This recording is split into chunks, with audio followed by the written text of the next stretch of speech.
it a burial? Are we crowning, or are we? Do you want to bury first, or would you like to crown first? I mean, we're going to bury a 2 seed. I mean, that's ridiculous. We're not going to bury a 2 seed. Only because it's Dauster's UConn Huskies are we going to bury them? I mean, again, the things that I would do in Memphis to be a 2 seed again. All right. We're told by our producer Dagan Hughes we cannot bury yet. We're busy digging the grave right now, crowning. So we're not quite ready to bury. Yeah, that's right. Rob's digging the grave. Jeff, you and I will crown. Florida wins on the road at Kentucky. That's a season sweep, obviously, of Kentucky. This Florida team is rolling. They were up 20 at one point in the second half. I know, the questions we've had about the guard play, but it just seems like when you're getting that consistency from Houck and Condon and Chinyalu, those bigs, it's like, man, they're capable of overcoming even shoddy, not that they have been that. Flan's been good, but they've been doing that all year, and it's continued, obviously, today against Kentucky. And think how much easier it makes it for them, for those guards. I mean, frankly, again, you have to go down and double those guys. And they play so damn hard, too. So they get so much for you in transition because they can all run. So, to me, I think it was just a matter of time. And it took a lot longer than we thought for Boogie Flan. But now, last 5 games, I think he's 9 of 17 from 3. He couldn't make a bucket from beyond the 3-point range earlier in the season. So he's averaging about 15 points a game over the last 5. 3-1 assists to turnover. Xavier Lee has played very, very well over probably the past month or so. He's shooting it better. He's averaging like 7 assists a game over the last 5. So they're clicking at the right time. And frankly, the only thing missing was the backcourt. And Klobuchar, we knew, could shoot the hell out of the ball. And now you got these other guys that are starting to get confidence. That's the biggest thing. I don't think they had that confidence early in the season. Now they're starting to see these shots fall. And I think they're realizing, like, this is pretty fun because, most of these shots we're taking are uncontested. Yeah, they don't have to be a great shooting team to be able to win a championship. If they shoot 33% from 3, I think that they're good enough to win a national championship this year and go back-to-back. I think it's really impressive, and we kind of talked with Todd about this, Jeff, but I think it's really impressive that they've been able to kind of work their way through some of those concerns and doubts that we had at the start of the year. Like it would be very, very easy for a team or a player to just kind of fold going through the shooting slump that Xavier Lee and Boogie Flan went through at the start of the season. It would have been very easy for a coach to cut bait and say, this is not working. They're not good enough. They're the wrong fit. I messed up this recruitment. I'm going to start playing this guy because I think he's got a better chance to be able to make a little bit of a run here. When those guys were kind of going through it and they stuck with it and they believed in the system that they had and they believed in the players that they brought in and they believed in the work that they did to set themselves up for it. And it's paying off like this. I'm kind of at the point where I think Florida is the scariest team out of these groups, right? And they're not the best, but I think that they match up with the best teams. I think that they have the most physical interior presence. I don't know if it's the best. I don't know if it's the biggest. I don't know if it's the most talented, but I think that it's the most physical.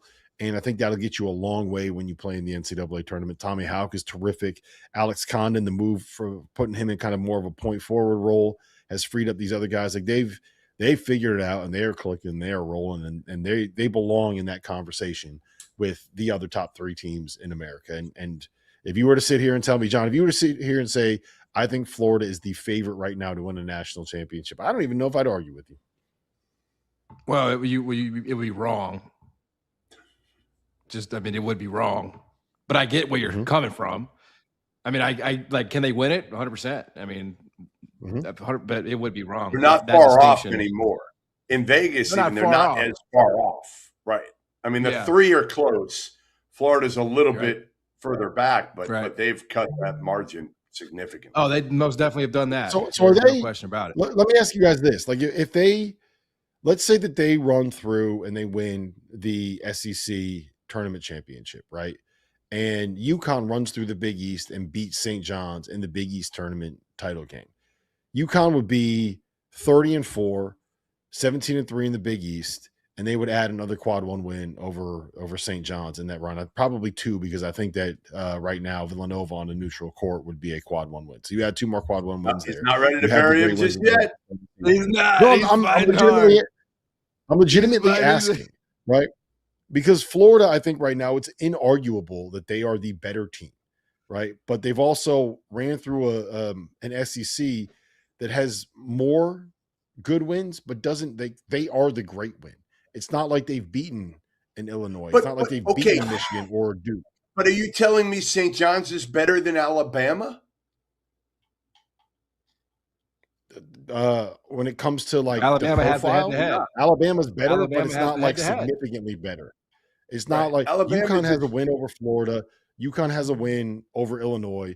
UConn has better wins. They have a head-to-head matchup with Florida win. And They all do. of that stuff They do. happened in November, right? So I Right. think if you're looking at the overall resume and both of these teams go and win their conference regular or their conference tournament championships, right? It's close. Florida right now, since the turn of the calendar, it's not even a question who the better team is. Over the totality of the season, I think that there's a very strong argument to make that UConn has the better resume.